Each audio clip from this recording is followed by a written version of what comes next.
قرآن مجید سے جو آیت نور میں نے آپ کے سامنے تلاوت کرنے کا شرف حاصل کیا، اس میں اللہ تعالیٰ جل شانہ نے ارشاد فرمایا، اے ایمان والو، تمہارے اوپر روزے فرض کر دیے گئے جس طرح تم سے پہلوں پہ فرض کیے گئے تھے تاکہ تمہیں تقوی ملے۔ الصوم فی اللغت الامساک، روزہ لغت میں رک جانے کو کہتے ہیں۔ جب ہوا کے تیز جھکڑ چلتے چلتے رک جاتے تو اہل عرب کہتے سامت الریح کہ ہوا رک گئی۔ تیز دوڑتا ہوا گھوڑا جب اچانک ٹھہرتا تو وہ کہتے سام الخیل، منہ زور گھوڑا رک گیا۔ تو روزے کو بھی روزہ اس لیے کہا جاتا ہے کہ نفس کا سرکش اور منہ زور گھوڑا رمضان میں رک جاتا ہے، اور جو اللہ کے حکموں کو ڈٹائی سے توڑتے ہیں رمضان میں ان کے سر بھی سجدوں میں دیکھیں۔ تو اس لیے صوم کو صوم کہا جاتا ہے کہ اس میں انسان گناہوں سے رک جاتا ہے۔ شریعت اسلامیہ میں طلوع فجر ثانی سے غروب آفتاب تک اکل و شرب اور جماع سے کثرتاً رکے رہنے کو روزہ کہا جاتا ہے۔ روزے کی تاریخ کے حوالے سے علامہ اسماعیل حقی علیہ رحمہ تفسیر روح البیان میں لکھتے ہیں کہ ملک تحمورث ثالث کے دور میں قحط پڑا۔ یہ حضرت آدم علیہ السلام کی اولاد سے تیسرا بادشاہ ہوا ہے۔ تو اس نے اپنی قوم کو حکم دیا کہ وہ ایک وقت کا کھانا کھائیں اور ایک وقت کا کھانا بچا کر قحط زدہ علاقوں میں بھیجیں تاکہ دکھیوں اور مجبوروں کی مدد ہو سکے۔ ملک تحمورث الثالث کے اس حکم کو قوم نے قبول کیا اور ایک وقت کا کھانا بچا کر کے قحط زدہ علاقوں میں بھیجا۔ اس قوم کی یہ ادا اللہ کو پسند آ گئی تو اللہ نے اس کو عبادت قرار دے دیا۔ پھر اس کے بعد ہر نبی پر روزہ فرض ہوا۔ کما کتب علی الذین من قبلکم، اس پہ شاہد عادل ہے۔ حضور علیہ السلام فرضیت روزہ سے قبل ایام 20 کے روزے رکھا کرتے تھے۔ ہر ماہ کی 13، 14 اور 15 تاریخ کو قمری تقویم کے حساب سے جو روزے رکھے جاتے ہیں ان کو ایام 20 کے روزے کہا جاتا ہے۔ لیکن اس کے بعد پھر عاشورہ کا روزہ حضور نے معمول بنایا، اور اس کو کسی صورت بھی حضور اور صحابہ ترک نہیں کرتے تھے۔ فصام رسول اللہ وامر بصیامہ، حضور نے خود بھی روزہ رکھا اور صحابہ کو بھی حکم دیا کہ یہ روزہ رکھیں۔ لیکن جب سن 2 ہجری کو واقعہ بدر سے 1 مہینہ قبل 17 شعبان المعظم کو جب روزہ فرض کیا گیا تو پھر حکم دے دیا گیا۔ حضرت عائشہ صدیقہ رضی اللہ تعالی عنہ سے روایت ہے کہ فرمایا، اب جس کا جی چاہے عاشورے کا روزہ رکھے اور جس کا جی چاہے ترک کر دے، لیکن اس سے قبل وہ روزہ رکھنا امت پر ضروری تھا۔ اب ایام معدودہ یعنی گنتی کے دن، اور وہ 29 یا 30 دن ہیں، ان کے روزے امت پر فرض کر دیے گئے۔ سن 2 ہجری میں روزہ فرض ہوا۔ حضور نے 11 ہجری کو رمضان سے قبل ہی ربیع الاول شریف کے مہینے میں انتقال فرمایا۔ اس طرح حضور علیہ السلام کی زندگی میں کل 9 رمضان آئے۔ 2 ہجری کو شامل کر کے 9 رمضان زندگی میں کل آئے، جس میں 2 رمضان 30 کے تھے اور باقی 7 رمضان 29 کے تھے۔ اور یہ بات ذہن میں رہے کہ روزے 29 ہوں یا 30 ہوں، اللہ ثواب 30 کا ہی عطا فرماتا۔ جس طرح کوئی شخص بھول کر کھا لے تو حدیث میں آتا اس کو اللہ نے کھلایا، اس کو اللہ نے پلایا، تو وہ اس نے کھا بھی لیا، اس نے پی بھی لیا، لیکن اس کا روزہ بھی باقی رہا۔ اس طرح اگر چاند 29 پہ نظر آ جائے تو ثواب اللہ 30 کا ہی عطا فرماتا ہے۔ یہ اس کی کرم نوازی ہے اپنے بندوں پہ۔ تو روزہ ڈھال ہے اور جہنم سے آزادی کا ایک اہم ذریعہ ہے۔ روزہ اللہ اور بندے کے مابین ایک راز ہے۔ روزہ نور ہے، ضیاء اور روشنی ہے، اور آقا کریم صلی اللہ علیہ وآلہ وسلم نے روزے کی فضیلت بیان کرتے ہوئے ارشاد فرمایا کہ ہر شے کی کوئی زکوٰۃ ہوتی ہے، انسان کے جسم کی زکوٰۃ روزہ ہے۔ اگر روزہ رکھے گا تو جسم زکوٰۃ ادا کرے گا، جس طرح زکوٰۃ سے مال پاک ہوتا ہے، روزے سے جسم پاک ہو جاتا ہے۔ اور روزہ ویسے بھی انسان کے لیے شفا کا پیام ہے۔ فرمایا کہ سحری کھایا کرو، کیونکہ سحری کے کھانے کے اندر بھی اللہ نے برکت رکھی۔ تو یہ ماہ سیام اپنے دامن میں برکتیں لے کر، رحمتیں لے کر نازل ہوتا ہے۔ اس کا پہلا حصہ رحمت، درمیانی حصہ مغفرت، اور آخری حصہ جہنم سے آزادی کا مجدہ جاں فضا ہے۔ حدیث میں آتا ہے کہ اللہ نے میری امت کو رمضان المبارک کے روزے کے حوالے سے 5 چیزیں ایسی عطا کی ہیں جو اس سے قبل کسی امت کو نصیب نہیں ہوئی۔ ایک تو یہ کہ رمضان المبارک کے اندر روزہ رکھنے والے کے معدے سے جو بو نکلتی ہے، اللہ کو وہ مشک سے زیادہ محبوب ہے۔ دوسری بات کہ جب ماہ سیام آتا ہے تو شیاطین کو جکڑ دیا جاتا ہے۔ تیسری بات کہ روزے دار جب تک روزے میں رہتا ہے، فرشتے اس کے لیے مغفرت کی دعائیں کرتے رہتے ہیں۔ اور چوتھی بات، جب ماہ سیام کی آخری رات آتی ہے تو اس کے سارے گناہوں کو بخش دیا جاتا ہے اور اس کو جہنم سے آزادی کا پروانہ مل جاتا ہے۔ بلکہ ایک صحابی نے حضور سے عرض کی کہ آقا کریم، جو یہ جہنم سے آزادی کا پروانہ مومن کو ملتا ہے تو کیا یہ لیلۃ القدر کی رات ہے؟ تو آقا کریم نے فرمایا نہیں، جب مزدور اپنی مزدوری مکمل کرتا ہے، جب اس کی دہاڑی پوری ہو جاتی ہے تو پھر اس کو اس کا مالک کچھ دیتا ہے، تو یہ جو اس کو بخشش اور مغفرت کا مجدہ جاں فضا دیا جاتا ہے، یہ اس کی مزدوری ہے۔ اور فرمایا کہ جو لیلۃ القدر کی برکتیں اس کو حاصل ہوتی ہیں، یہ اس کے علاوہ ہیں۔ اور یہ اللہ تعالیٰ جل شانہ نے خاص کرم نوازی فرمائی بندہ مومن پر کہ اس کو یہ بابرکت رات عطا فرمائی۔ اور 5ویں فضیلت جو اس کو دی گئی، روزہ دار کو اور حضور سے قبل جو امتوں میں لوگ روزے رکھتے تھے، یہ فضیلتیں ان کو نہیں عطا کی گئی۔ جنت کو پورا ماہ مومن کے لیے آراستہ و پیراستہ کیا جاتا ہے۔ حضرت ابو ہریرہ رضی اللہ تعالی عنہ سے ایک روایت مروی ہے جس کو امام بخاری اور امام مسلم نے روایت کیا کہ آقا کریم علیہ السلام نے ارشاد فرمایا، قال اللہ عز و جل، اللہ جل شانہ ارشاد فرماتا ہے، کل عمل ابن آدم لہو، ابن آدم کا ہر عمل اسی کے لیے ہے، الا الصوم فإنہ لی، ہاں مگر روزہ ہے جو وہ میرے لیے رکھتا ہے، وأنا اجزی بہ، اور اس کی جزا میں اسے دوں گا، والصیام جنۃ، اور سیام روزہ ڈھال ہے، فإذا کان یوم صوم احدکم فلا یرفث ولا یصخب، فإن صابہ احد او قاتلہ فلیقل انی صائم انی صائم، والذی نفس محمد بیدہ لخلوف فم الصائم اطیب عند اللہ من ریح المسک، للصائم فرحتان یفرحہما اذا افطر فرح بفطرہ واذا لقی ربہ فرح بصومہ۔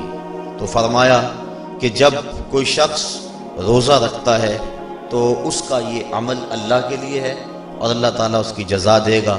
روزہ ڈھال ہے، جب کوئی شخص روزہ رکھے تو وہ اس کے اندر کوئی اللہ کی نافرمانی نہ کرے، یہاں تک کہ اگر اس کو کوئی شخص گالی بھی دے تو وہ یہ کہے کہ میرا روزہ ہے، میں صائم ہوں، میں نے روزہ رکھا ہوا ہے، یہ کہہ کے لڑنے والے کو، الجھنے والے کو ٹال دے۔ حضور نے ارشاد فرمایا مجھے قسم ہے اس رب کی جس کے قبضے میں محمد کی جان ہے کہ روزہ دار کے معدے سے جو بو نکلتی ہے اللہ کو وہ مسک یعنی کستوری کی خوشبو سے زیادہ محبوب ہے۔ اور روزہ دار کے لیے دو خوشیاں ہیں، ایک خوشی اس کو اس وقت ملتی ہے جب وہ روزہ افطار کرتا ہے، اور دوسری خوشی اس کو اس وقت ملتی ہے جب اس روزے کے صلے میں اسے اپنے رب کا دیدار نصیب ہوگا۔ یہ بات ذہن میں رکھیں کہ اس دنیا پر سب سے بڑی دولت جو حضرت انسان کو دی گئی ہے وہ دولت ایمان ہے، اور قیامت کے دن سب سے بڑی دولت جو اہل ایمان کو دی جائے گی وہ اللہ تعالیٰ کا دیدار ہوگا۔ جنت کے حور و قصور، جنت کے محلات، جنت کی اعلی نصب نعمتیں، دنیا کی کوئی دولت اور دنیا کی کوئی نعمت جنت کی کسی نعمت کا مقابلہ نہیں کر سکتی، لیکن جنت والے جنت میں جا کر جس نعمت کو سب سے بڑا سمجھیں گے، اور وہ ہوگی بھی حقیقت میں سب سے بڑی نعمت، ایسی نعمت کہ اس نعمت کے ملنے پہ باقی ساری نعمتوں کو بھول جائیں گے، وہ یہ ہے کہ رب اپنے رخ کرم سے پردہ ہٹا دے گا اور ان کو اپنا دیدار عطا فرما دے گا۔ تو یہ سب سے بڑی دولت جو مومن کو آخرت میں نصیب ہوگی یہ روزے کے صلے میں نصیب ہوگی، یہ روزے کا وہ ثمر ہے، یہ روزے کا وہ پھل ہے جو اللہ اہل ایمان کو قیامت کے دن عطا فرمائے گا۔ عاجزی بہی کا معنی ہے کہ اس کی میں جزا دوں گا۔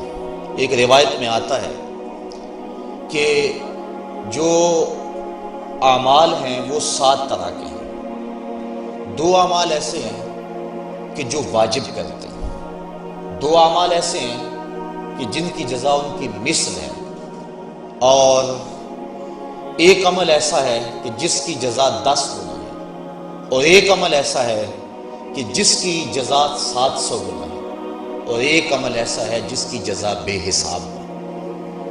فرمایا کہ وہ 2 عمل جو واجب کرتے ہیں وہ یہ کہ اگر کسی شخص نے اللہ کی عبادت کی اور اس کے ساتھ کسی کو شریک نہ ٹھہرایا تو وہ جنت کو یہ اعمال واجب کر دیتے ہیں، یعنی اس کو جنت کا ملنا لازم ہے، ضروری ہے، واجب ہے اس کے لیے۔ اور دوسرا وہ شخص جس نے اپنے رب کے حکموں کو توڑا یہاں تک کہ اس کے ساتھ کسی کو شریک ٹھہرایا، اس کے اوپر جہنم واجب ہے۔ اور 2 وہ عمل جن کی جزا ان کی مثل ملے گی، ایک وہ گناہ جو اس نے کیا تو اس کی سزا اس کی مثل دی جائے گی، اور دوسری وہ نیکی جو اس نے کی نہیں ہے لیکن اس کا عزم کیا تھا تو اس کو بھی ایک نیکی کا ثواب دے دیا جائے۔ ایک عمل وہ ہے جس کے بدلے کے اندر 10 گنا اس کو اجر دیا جاتا ہے، اور فرمایا اس سے اس کے نیک اعمال مراد ہیں، اور فرمایا کہ جو اس کا چھٹا عمل ہے وہ ایسا ہے جس کے بدلے کے اندر اس کو 700 گنا اجر دیا جاتا ہے، اور وہ راہ خدا میں اس کا صدقہ کرنا ہے۔ اور فرمایا ایک عمل ایسا ہے جس کی جزا کا دنیا پر کوئی حساب ہی نہیں ہے، اور وہ بندے کا اللہ کے حضور اپنے روزے کے ساتھ پیش ہونا ہے۔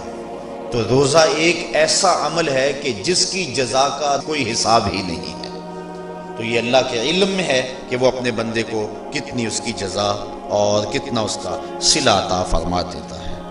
تو یہ اجر ہے نیکی کا۔ اور آقا کریم علیہ السلام نے ارشاد فرمایا روزہ ڈھال ہے اور جہنم سے بچنے کا ایک مضبوط قلعہ ہے۔ روزے کے من جملہ ثمرات میں سے ایک ثمرہ مرتبہ احسان کا حاصل ہوگا۔ مرتبہ احسان کیا ہے؟ اس پہ حدیث جبریل میں آپ کے سامنے رکھنا چاہوں گا، جس کو امام بخاری نے اور دیگر ائمہ احادیث نے ذکر کیا ہے۔ مسجد نبوی کا ماحول تھا، مدینہ شریف کی فضائیں تھیں، صحابہ حضور کی صحبت میں جلوہ فراز تھے، نور بٹ رہا تھا، اجالے اتر رہے تھے، صحابہ کے من روشنی سے مالا مال تھے کہ حضرت عمر فاروق رضی اللہ تعالی عنہ فرماتے ہیں کہ ایک شخص آیا جس کی گھنی سیاہ داڑھی تھی اور اس کا سفید لباس تھا۔ ہم میں سے اسے کوئی جانتا بھی نہیں تھا، لیکن اپنے وجود کی تر و تازگی کی وجہ سے وہ مسافر بھی دکھائی نہیں دیتا تھا۔ چونکہ مسافر ہوتا تو آثار سفر اس کے بدن سے ظاہر ہوتے، لگتا تھا جس طرح یہی کسی گلی سے نکل کے آیا ہے، لیکن چونکہ وہ وہاں کا رہنے والا نہیں تھا، ہم میں سے اسے کوئی پہچانتا بھی نہیں تھا۔ اب وہ حضور کی خدمت میں آیا، فَأَسْنَدَ رُكْبَتَيْهِ إِلَىٰ رُكْبَتَيْهِ، اور اپنے گھٹنوں کو جوڑ کر حضور کے گھٹنوں کے ساتھ ملا کر بیٹھ گیا، اور حضور علیہ السلام سے عرض کرتا ہے کہ حضور مجھے خبر دیجئے کہ ایمان کیا ہے۔ حضور نے ارشاد فرمایا ایمان یہ ہے کہ تو اللہ پر ایمان لائے، اس کے رسول پر ایمان لائے، پچھلی کتابوں پہ ایمان لائے، اچھی بری تقدیر پہ ایمان لائے، فرشتوں پہ ایمان لائے۔ بتایا حضور نے تو اس نے کہا صدقتا، آپ نے سچ کہا۔ کہتے ہیں ہمیں بڑا تعجب ہوا کہ خود ہی سوال کرتا ہے اور خود ہی تائید کر دیتا ہے۔ پھر کہنے لگا اسلام کیا ہے؟ تو حضور علیہ السلام نے فرمایا اسلام یہ ہے کہ تو نماز پڑھے، روزہ رکھے، حج کرے، زکوٰۃ ادا کرے، اراکین اسلام اس کو بیان کیے۔ کہنے لگا آپ نے سچ کہا۔ کہتے ہیں ہمیں پھر تعجب ہوا کہ خود ہی ایک بات کہہ رہا ہے اور خود ہی پھر اس کی تصدیق کر رہا ہے۔ کہتے ہیں پھر وہ پوچھتا ہے مل احسان، حضور احسان کیا ہے؟ تو حضور علیہ السلام نے جواباً فرمایا ان تعبد ربک کأنک تراہ، احسان یہ ہے کہ تو اللہ کی عبادت اس طرح کرے کہ گویا تو اسے دیکھ رہا ہے، اور اگر یہ کیفیت تجھے نصیب نہیں ہوتی تو کم از کم یہ کیفیت نصیب ہو جائے کہ وہ تجھے دیکھ رہا ہے۔ تو وہ کہنے لگا ہاں آپ نے سچ کہا۔ پھر اس کے بعد اس نے قیامت کی کچھ نشانیوں کے بارے میں سوال کیا، تو حضور علیہ السلام نے جواب مرحمت فرمایا۔ جب وہ شخص اٹھ کے چلا گیا تو حضور نے فرمایا عمر جانتے تھے یہ شخص کون ہے؟ کہا اللہ و رسولہ عالم، اللہ اور اس کا رسول خوب جانتا ہے۔ فرمایا ھذا جبریل، یہ جبریل امین تھا اور تمہیں تمہارا سکھانے کے لیے آیا تھا۔ جبریل نے جب امت کو دین سکھایا تو سب سے پہلے یہ بات سکھائی کہ حضور کی چوکھٹ میں بیٹھنے کا ادب کیا ہے۔ دونوں گھٹنے بچھا کر وہ اس طرح حضور کی چوکھٹ میں ادب کے ساتھ بیٹھا، اور اس کے بعد حضور سے اس نے سوالات کیے۔ تو فرمایا یہ جبریل امین تھے جو تمہیں تمہارا دین سکھانے کے لیے آئے تھے۔ تو جبریل امین نے جو دین سکھایا، جو چیزیں پوچھی وہ 3 چیزیں تھیں، ایمان کیا ہے، اسلام کیا ہے اور احسان کیا ہے۔ تو احسان تیسری چیز ہے جس کو ہم اپنی زبان کے اندر تصوف کہتے ہیں، جس کو ہم طریقت کا نام دیتے ہیں۔ تو اس کو درجہ احسان یا مرتبہ احسان کہا جاتا ہے، اور یہ دین کی روح ہے۔ جو لوگ طریقت کا انکار کرتے ہیں وہ دین کی روح کا انکار کرتے ہیں۔ تو حضور علیہ السلام نے جو طریقت بیان فرمائی وہ یہ تھی کہ اللہ کی عبادت تو اس طرح کرے کہ جس طرح تو اسے دیکھتا ہے۔ اگر یہ کیفیت مل جائے تو سبحان اللہ، لیکن اگر یہ کیفیت نہیں ملی تو کم از کم یہ کیفیت تو ملے کہ وہ مجھے دیکھ رہا ہے، اور اگر یہ کیفیت بھی مل جائے کہ وہ مجھے دیکھ رہا ہے تو بتائیے کہ پھر انسان کی زندگی میں کتنا سرور آ جائے گا کہ جب وہ نماز کے لیے کھڑا ہو تو اس تصور میں ڈوب جائے کہ میرا مالک تو مجھے دیکھ رہا ہے، تو پھر نماز کا کتنا سرور آ جائے گا اس کو۔ اور جب وہ کوئی اور نیک عمل کر رہا ہو تو اس تصور میں ڈوب جائے کہ میرا مالک میرے اوپر نگاہ لطف فرما رہا ہے، تو پھر اس کی کیفیت کا عالم کیا ہوگا۔ تو پہلی کیفیت کہ تو اسے دیکھ رہا ہے۔ حضرت علی المرتضیٰ رضی اللہ تعالی عنہ سے کسی نے پوچھا جس رب کی عبادت کرتے ہو کیا اس کو کبھی دیکھا بھی ہے؟ تو حضرت علی المرتضیٰ نے جواباً کہا لم اعبد ربا لم اراہ، اے صاحب کبھی کبھی کی بات کیا کرتا ہے، علی تو اتنی دیر تک سجدے سے سر ہی نہیں اٹھاتا جب تک اس کے جمال جہاں آرا سے فیض یاب نہیں ہو جاتا۔ حضرت داتا گنج بخش علی حجویری علیہ رحمہ کشف المعجوب کے اندر ایک حدیث نقل کرتے ہیں کہ حضور علیہ السلام نے ارشاد فرمایا کہ فاقہ کشی اختیار کرو اور بھوک اور پیاس برداشت کرو، ممکن ہے کہ اس دنیا کے اندر تم اپنے دل کی آنکھوں سے اپنے رب کا مشاہدہ کرو۔ تو یہ جو مرتبہ احسان ہے، جو مومن کا مقصود ہے، وہ اس کو حاصل ہوگا روزہ رکھنے سے۔ اور اگر چلو کسی روزہ دار کو یہ کیفیت نہ ملے کہ وہ اپنے رب کے جمال جہاں آرا کو دیکھ لے، اس کے جلووں کو دیکھ لے، اس کے دیدار کی دولت سے مالا مال ہو جائے، اس کا دل اس کی محبت میں ایسا ڈوبے کہ وہ جدھر دیکھے اسی کے جلووں کو ہی دیکھتا چلا جائے، اگر روزہ دار کو ایسی دولت نہ بھی نصیب ہو تو کم از کم روزہ دار کو یہ دولت تو ضرور ملے گی کہ وہ اس احساس میں ڈوب جائے گا کہ میرا رب مجھے دیکھ رہا ہے۔ گناہگار سے گناہگار شخص بھی کڑکتی ہوئی دوپہر میں ٹھنڈا پانی دستیاب ہونے کے باوجود ایک گھونٹ بھی حلق سے نیچے نہیں اتارتا، کیوں؟ اس لیے کہ میرا مالک تو مجھے دیکھ رہا ہے۔ تو یہ احساس اس کو آیا کہ نہ آیا؟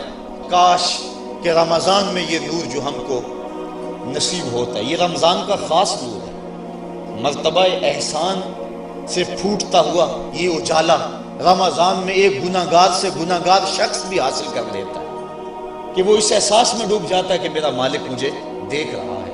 کاش کہ وہ اس کو اندر سمو لے اور اس کو دل کی ایک ایک پرت پہ رکھ لے اور اس کو سجا لے اور اس دولت کو پھر جانے نہ دے، تو پھر اس کے لیے گناہ کرنا مشکل ہی نہیں محال ہو جائے گا۔ اس احساس سے پانی نہیں پیتا کہ میرا اللہ مجھے دیکھ رہا ہے، تو کیا مجھے یہ بتاؤ کہ جب وہ دکان پہ بیٹھ کے ڈنڈی مارتا ہے کہ اللہ اس وقت نہیں دیکھتا؟ جب وہ کسی کی جیب کاٹتا ہے اللہ اس وقت نہیں دیکھتا؟ جب وہ رشوت لے رہا ہوتا ہے اللہ اس وقت نہیں دیکھتا؟ کہ اللہ تعالیٰ صرف رمضان میں دیکھتا ہے، غیر رمضان میں نہیں دیکھتا؟ تو یہ احساس کاش کہ اس کے ساتھ لگ جائے کہ میرا مالک مجھے دیکھ رہا ہے، تو پھر گناہ کرنا مشکل ہی نہیں ناممکن ہو جاتا ہے۔ ساتویں کوٹھڑی میں جب سارے دروازے بند کر کے بت کے اوپر موٹا کپڑا ڈال کے زلیخا بولی ہے تالک یوسف اب آ جاؤ نا، اب تو کوئی نہیں دیکھ رہا ہے، تو یہی احساس تھا جس نے روشنی دی۔ قال معاذ اللہ، کہا اللہ کی پناہ، تو اپنے معبود سے موٹی چادر ڈال کر چھپ گئی، لیکن میرا خدا تو ساتویں کوٹھڑی میں بھی دیکھ رہا ہے۔ پھر اتنی روشنی برسی، اتنے اجالے اترے کہ گناہ کیا، گناہ کا تصور بھی محال ہو گیا۔ تو یہ یقین، یہ اذعان کہ میرا مالک مجھ کو دیکھ رہا ہے، انسان کے لیے گناہ کو مشکل ہی نہیں ناممکن بنا دیتا ہے۔ اور میرے اور آپ کے آقا و مولا نے فرمایا سبعۃ یظلھم اللہ تعالی فی ظلہ یوم لا ظل الا ظلہ، امام عادل وشاب نشا فی عبادت اللہ ورجل قلبہ معلق بالمساجد ورجل دعته امرأة ذات منصب وجمال فقال انی اخاف اللہ ورجلان تحابا فی اللہ اجتمع علیہ وتفرقا الیہ ورجل تصدق بصدقة فأخفاها حتى لا تعلم شماله ما تنفق يمينه ورجل ذكر الله خاليا ففاضت عیناہ او کما قال۔ حضور ارشاد فرماتے ہیں کل قیامت کے دن جب کوئی سایہ نہیں ہوگا، 7 اشخاص ایسے ہیں اللہ تعالیٰ جنہیں اپنے عرش کا ٹھنڈا سایہ نصیب فرمائے گا۔ حدیث طویل ہے اور مجھے وقت کے گزرنے کا شدت سے احساس ہے، میں اپنا مقصود آپ کے سامنے رکھوں گا۔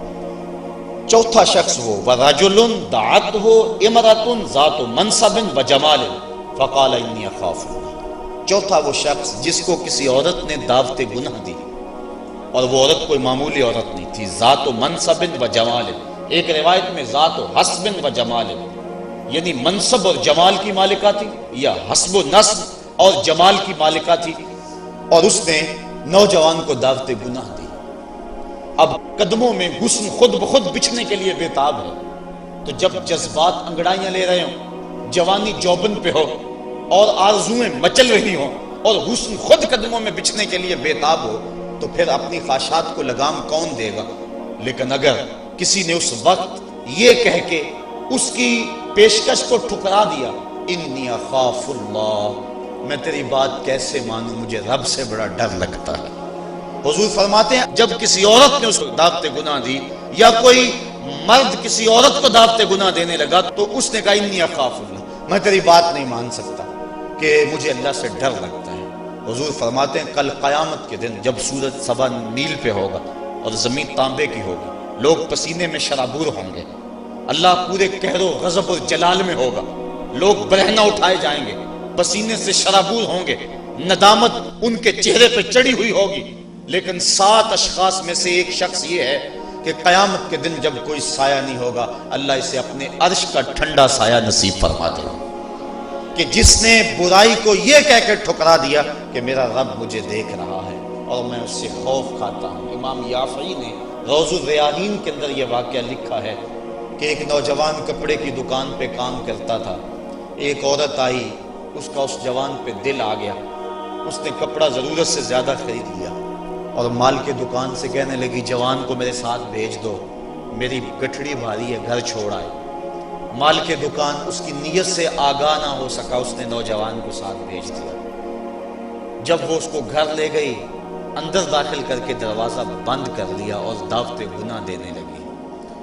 اس نوجوان نے کہا انی اخاف اللہ، میں اللہ سے ڈرتا ہوں، لیکن وہ ڈرتا تھا، وہ تو نہیں ڈرتی تھی۔ اس نے ہر قسم کا ڈورا پھینکا، ہر جتن کیا، ہر ہیلا آزمایا، لیکن وہ نوجوان قابو نہ چڑھا، کیونکہ وہ صرف حسین ہی نہیں، اللہ کا ولی بھی تھا۔ صرف اس کا چہرہ ہی روشن نہیں تھا، اس کے من میں بھی اجالے تھے، اور اس نے بڑی کوشش کی، لیکن نور کو رسیوں میں جکڑا تو نہیں جا سکتا۔ خیر، اس نوجوان کے دل میں آیا کہ یہ شیطان کا خطرناک روپ ہے، کہیں ایسا نہ ہو کہ میں اس کے پنجے میں پھنس جاؤں۔ اس نے ایک بہانہ کیا اور باتھ روم میں چلا گیا، جو پخانہ کیا اس کو اپنے بدن پہ مل لیا اور اسی حالت میں باہر آ گیا۔ جب اس عورت نے دیکھا، اس کا نشہ حرن ہو گیا، دروازہ کھول دیا، اس نے کہا یہ تو کوئی مجنون ہے، یہ تو کوئی پاگل ہے۔ اس نے دل ہی دل میں اللہ کا شکر ادا کیا کہ میرا بدن گندا ہو گیا، میرا من تو ستھرا رہا۔ کائنات کا سب سے حسین چہرہ وہ ہے جو جنسی کالک سے محفوظ ہو۔ تو وہ باہر گیا اور باہر ایک چشمہ ابل رہا تھا، وہاں جا کے اس نے غسل کیا۔ امام یافعی لکھتے ہیں جب تک وہ زندہ رہا اس کے جسم سے مشک و عنبر کی خوشبو آیا کرتی تھی، اور جب وہ مر گیا لوگوں نے اس کو دفن کر دیا، یہ خوشبو اس کی قبر کی مٹی سے بھی آیا کرتی تھی۔ تو جو اللہ سے ڈرا کہ میرا مالک مجھے دیکھ رہا ہے، تو اللہ تعالیٰ اس کی کیسی ناز برداریاں فرماتا ہے، اس کے اوپر کتنے کرم اس کے اترتے ہیں۔ تو کہا کہ وہ شخص جس نے اللہ سے ڈر کر گناہ کو چھوڑا، کل قیامت کے دن جب کوئی سایہ نہیں ہوگا، اللہ اسے اپنے عرش کا ٹھنڈا سایہ نصیب فرما دے گا۔ تو یہ رمضان کا فیض ہے کہ انسان بے شمار گناہوں کے باوجود بھی تڑپتی کڑکتی دوپہر کے اندر بھی ٹھنڈا پانی اپنے منہ کے قریب بھی نہیں لاتا، وضو کرتے ہوئے بھی احتیاط کرتا ہے، غسل کرتے ہوئے بھی احتیاط کرتا ہے کہ کوئی قطرہ حلق سے نیچے اتر نہ جائے، اس احساس میں کہ میرا رب مجھے دیکھ رہا ہے۔ یار روزے کا اور کیا ثمرہ چاہیے کہ وہ جو دولت صوفیاء نے زندگیاں کھپا دی، جس دولت کو حاصل کرنے کے لیے، مرتبہ احسان کو پانے کے لیے روزے دار نے سحری کھائی، ابھی جو ہے وہ سحری کا وقت ختم ہوا تھا کہ یہ احساس اس کے ساتھ لگ گیا، اور وہ تنہائی کے اندر بھی اللہ سے ڈرتا ہے اور کھانے پینے سے باز رہتا ہے، اس تصور کے ساتھ کہ میرا مالک مجھے دیکھ رہا ہے۔ روزے کا ایک ثمر اور ایک پھل یہ ہے کہ بندے کو تقوی کا نور نصیب ہوتا ہے، اور اللہ تعالیٰ نے یہاں قرآن مجید کے اندر جہاں روزے کی فرضیت کا ارشاد فرمایا، وہاں ساتھ یہ بات فرمائی کہ اس لیے تمہارے اوپر روزہ فرض کیا گیا ہے تاکہ تم متقی بن جاؤ۔ یہ مقصد روزہ ہے، اللہ یہ چاہتا ہے، ورنہ اس کو کیا ضرورت ہے کہ بندے کو بھوکا اور پیاسا رکھے، وہ تو چاہتا ہے کہ یہ برائیوں سے باز آ جائے۔ بلکہ بخاری شریف کی حدیث ہے، حضور علیہ السلام نے ارشاد فرمایا من لم یدع قول الزور والعمل به فلیس للہ حاجۃ فی ان یدع طعامہ وشرابہ، جو شخص جھوٹ اور جھوٹے کام نہیں چھوڑتا، اللہ کو اس کے بھوکا اور پیاسا رہنے کی کوئی ضرورت نہیں ہے۔ اللہ نہیں چاہتا کہ وہ بھوک اور پیاس کی مشقت گوارا کرے، اس کا تو مقصود یہ ہے کہ اس کے دل کے اندر اس کی خشیت پیدا ہو جائے، اسی لیے اس نے روزہ ہمارے اوپر فرض کیا ہے، ورنہ وہ کیسے چاہتا ہے کہ میرا بندہ بھوکا رہے؟ ایک ماں نہیں چاہتی کہ میرا بیٹا بھوکا رہے، اور جو 70 ماؤں سے زیادہ پیار کرتا ہے اس نے کیسے چاہ لیا کہ میرا بندہ بھوکا رہے؟ ماں کے پیار کو دنیا کے کسی ترازو پہ نہیں تولا جا سکتا، اور جو مالک ہے، ماں کو اتنا پیار بیٹے سے کس لیے ہے؟ اس لیے کہ اس نے بیٹے کو جنم دیا، جس نے جنم دیا اس کو اتنا پیار ہے، تو جس نے تخلیق کیا اس کو کتنا پیار ہوگا؟ تو ماں نہیں چاہتی میرا بیٹا بھوکا رہے، تو مالک نے کیسے چاہ لیا؟ چلو آؤ پھر ماں کی گود میں آ جائے۔ ماں بیٹے کی آنکھ میں ایک آنسو بھی گوارا نہیں کرتی تھی. بیٹا ہو گیا بیمار، ماں لے گی ڈاکٹر کے پاس، اس نے جو دوا تجویز کی وہ کڑوی تھی، ماں نے زبردستی لٹا لیا، بیٹا پیتا نہیں، ماں نے منہ کھولا اور کڑوے سیرپ کے قطرے اس کے حلق میں ٹپکا رہی ہے. بچہ چیختا ہے، لیکن جوں وہ سیرپ کے قطرے حلق سے نیچے اترتے چلے جاتے ہیں، ماں کو قرار آتا جاتا ہے، اس کو طمانینت ملتی جاتی ہے. ماں کیا صفاق ہو گئی؟ نہیں. اس کا پیار چھن گیا؟ نہیں. اس کی ممتا رخصت ہو گئی؟ نہیں. وہ تو بیٹے کی آنکھ میں ایک آنسو بھی گوارا نہیں کرتی تھی، اور اب تڑپتا ہوا بیٹا، لیکن ماں کے چہرے پہ طمانینت کا نور ہے. اصل بات یہ ہے کہ ماں جانتی ہے، بیٹا نہیں جانتا. ماں جانتی ہے چند لمحوں کی تکلیف ہے، نتیجہ شفا کی صورت میں برآمد ہوگا. اس لیے ماں کی نظر اس تڑپنے پہ نہیں ہے، ماں کی نظر اس نتیجے پہ ہے. مالک جو 70 ماؤں سے زیادہ پیار کرتا ہے وہ بھی نہیں چاہتا کہ میرا بندہ بھوکا اور پیاسا رہے، لیکن مالک کہتا ہے اس کے باوجود تو بھوکا اور پیاسا رہے گا. کیوں؟ لعلکم تتقون، میرے بندے تجھے تقوی کی بہاریں نصیب ہوں گی، تیرے من کو روشنی اور تیرے من کو اجالا نصیب ہو جائے گا.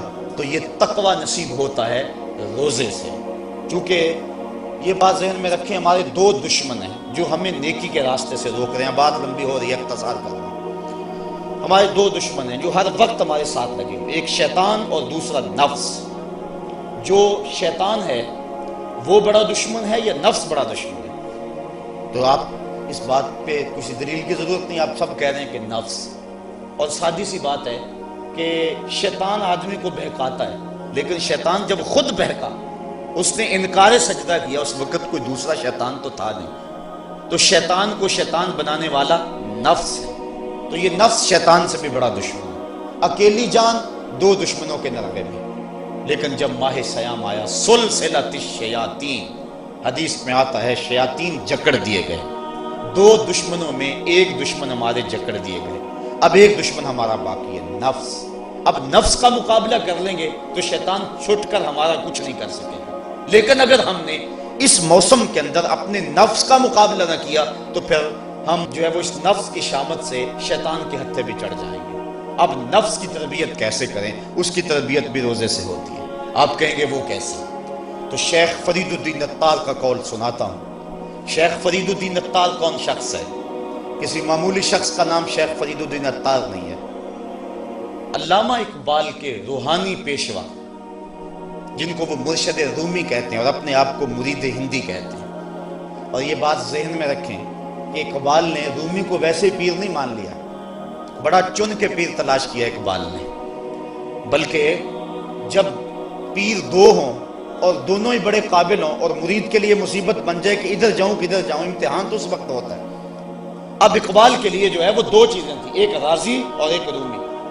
اقبال کہتا تھا میں رومی کو پیر مانوں یا رازی کو پیر مانوں، چونکہ رازی استدلال کا شہنشاہ ہے اور اقبال فلسفے کا امام ہے. فلسفی کا مزاج یہی چاہتا ہے کہ جو استدلال کا بادشاہ ہو اس کو اپنا شیخ مانا جائے، لیکن جو رومی ہے وہ دل کا شہنشاہ ہے. اقبال شاعر ہے اور اقبال کا مزاج تھا کہ جو میرے دل کا بھی امام ہو وہی میرا شیخ ہو اور وہی میری رہبری کرے. تو اقبال جو ہے وہ الجھا رہا اس معاملے میں، کیا کروں؟ وہ خود کہتا ہے اسی کشمکش میں گزری میری زندگی کی راتیں، کبھی سوز و ساز رومی، کبھی پیچ و تاب رازی. کبھی رومی کا سوز و ساز مجھے پسند آتا تھا، کبھی رازی کا جو ہے وہ مجھے پیچ و تاب پسند آتا تھا. پھر اقبال نے زندگی کی کئی بہاریں مرشد کے انتخاب کے اندر گزار دیں کہ میں رومی کے ہاتھ پہ بیعت کروں یا رازی کے ہاتھ پہ بیعت کروں. پھر ایک وقت آیا کہ اقبال نے خود کہا نئے مہرہ باقی ہے نئے مہرہ بازی، جیتا ہے رومی ہارا ہے رازی. وہ کہتا ہے رومی جیت گیا اور رازی ہار گیا. پھر اس نے رومی کو اپنا شیخ اور مقتدا مانا. اقبال جس کو اپنا مقتدا مانتا ہے، جس کو اپنا امام مانتا ہے، اب اس رومی کی سنیے. وہ کہتے ہیں ہفت شہر عشق را عطار گشت، ما ہنوز اندر خم یکو چام. عشق کے 7 شہر حضرت شیخ فرید الدین عطار گھوم چکے ہیں. ہم پہلے شہر کی پہلی گلی کے کونے پہ کھڑے ہیں. یہ رومی کہہ رہے ہیں جس کو اقبال نے بڑی چھان پھٹک کے بعد اپنا پیر مانا ہے، وہ فرید الدین عطار جو معرفت کا امام ہے اور اللہ کے رازوں کا امین ہے. حضرت شیخ فرید الدین عطار فرماتے ہیں نفس نتواں کشت الا باسے چیز بات گوئم یادگیرش اے عزیز. کہا نفس نہیں مرتا لیکن 3 اصلیں ہیں اگر تیرے پاس ہوں تو تو نفس پر قابو پالے گا۔ وہ 3 اسلحے کون سے ہیں؟ کہا خنجر خاموشیو، شمشیر جو، نیزہ تنہائیو، ترک ہجو۔ ایک خاموشی کا خنجر، ایک بھوک کی تلوار اور ایک تنہائی کا نیزہ۔ اگر یہ 3 اسلحے تیرے پاس ہیں تو نفس پہ ٹوٹ پڑے ان اسلحوں کو لے کر، تو تیرا نفس تیرے قابو میں آئے گا۔ اس کے علاوہ کوئی اور ذریعہ نہیں ہے اس نفس کو قابو کرنے کا۔ حضرت باہو جیسے بھی بول پڑے، باج فقیراں کسے نہیں ماریا، باہو ظالم چور اندر داہو۔ یہ جو اندر کا چور ہے، اس کو پکڑ لینا اور اس کو قابو میں کر لینا اور اپنے دل کی حفاظت کر لینا، یہی بڑی دولت ہے۔ فرماتے ہیں کہ 3 اسلحے ہیں، ایک خاموشی کا خنجر اور ایک بھوک کی تلوار اور تیسرا تنہائی کا نیزہ۔ کہ ان 3 اسلحوں سے اگر تم قابو پانا چاہو تو پا سکتے ہو، اس کے علاوہ کوئی اور اسلحہ نہیں ہے جو تمہارے نفس کو تمہارے قابو میں لے آئے۔ تو پھر بھوک کی تلوار ایسا اسلحہ ہے جو نفس کا سر کاٹ دیتی ہے۔ اور میرے اور آپ کے آقا و مولا، قلب و دل و نگاہ کے مرشد اولین حضور نبی رحمت صلی اللہ علیہ وسلم نے فرمایا، یا معاشر الشباب من یستطع منکم الباء فلیتزوج فانہ اغض للبصر واحسن للفرج فمن لم یستطع فعلیہ بالصوم فانہ لہ وجاء۔